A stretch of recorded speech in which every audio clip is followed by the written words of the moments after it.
Hard times create strong men.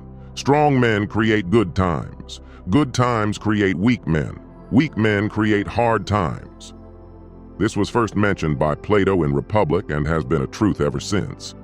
But there is a way you can break this never-ending circle, and it begins and ends with personal responsibility and growth. When people break this cycle, they displayed the following 5 characteristics that made them unstoppable. 1. Become a leader of men. Easier said than done.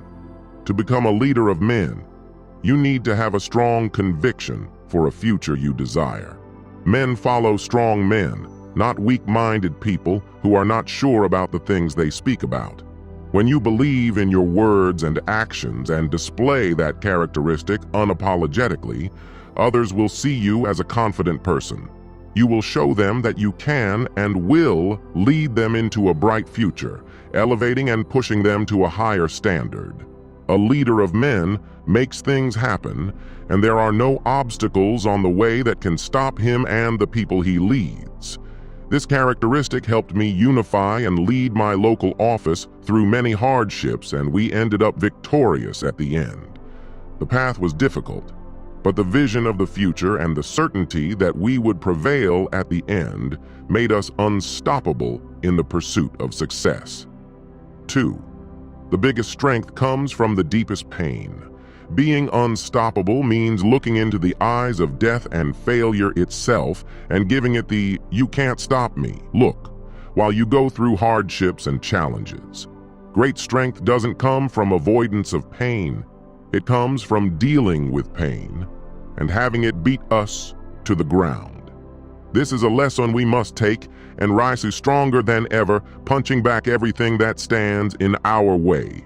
A muscle grows when it's torn, a butterfly is born from a hard cocoon, and a person grows only when faced with great obstacles. I remember the times when I didn't have money for food and basically lived on water for days. It was horrible, but I survived and grew stronger. I now draw strength from the pain of not having food, and it makes me unstoppable. Because if you can survive hunger, what's there to stop you? 3. With great responsibility comes great power. There are things in life that are not our fault. The place where you were born, the education you had, the money your parents earned, the siblings you have or didn't have. But no matter whose fault it is, if it affects your life, it is your responsibility. I was born in a war-torn country and spent the first years of my childhood as a refugee. Fast forward 20 years, and my country has a youth unemployment rate of 65%. Imagine that. Those 2 things alone are more than enough excuses for me to say that it's not my fault that these things happen. And it's true. It's not my fault, but it's sure as hell my responsibility. By taking responsibility to change my situation and the situation of the people around me, I gain power to help out and make a difference. The biggest responsibility gives me the most amount of power, the one I can use to make a difference. There will always be an endless amount of problems and excuses in the world, and we will always have the same solution to it: taking responsibility. The more responsibility you have, the bigger your power is and the more unstoppable you become. 4.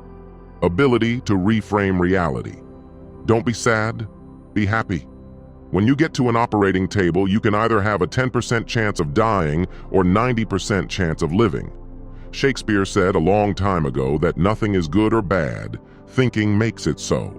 And he was right.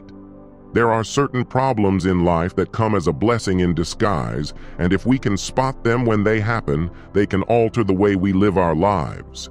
If you get fired today, it can mean a disaster for you, or it can be a trigger to finally start that business with a friend you always wanted to.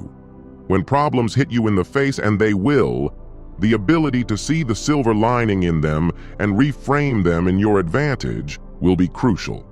When Martin Luther King's house was bombed, he took that as an opportunity to show people his non-violent approach toward solving problems. When Viktor Frankl was imprisoned in Auschwitz, he used that time to find his purpose in life and develop logotherapy, a way of helping people solve existential problems by finding their purpose in life. The examples of reframing are endless, and if you internalize this characteristic, it will make you unstoppable. Hive, you think and act. Thinking and never acting is armchair philosophy. Almost everyone can do it. Acting and never thinking is reckless behavior. Almost everyone can do it. But to truly be unstoppable, you need both. You need to base your actions in your ideas and visions of the future, and then you need to execute on them. Most people in the world fall either in one or the other category, but if you can merge both of them in yourself, you will make yourself unstoppable.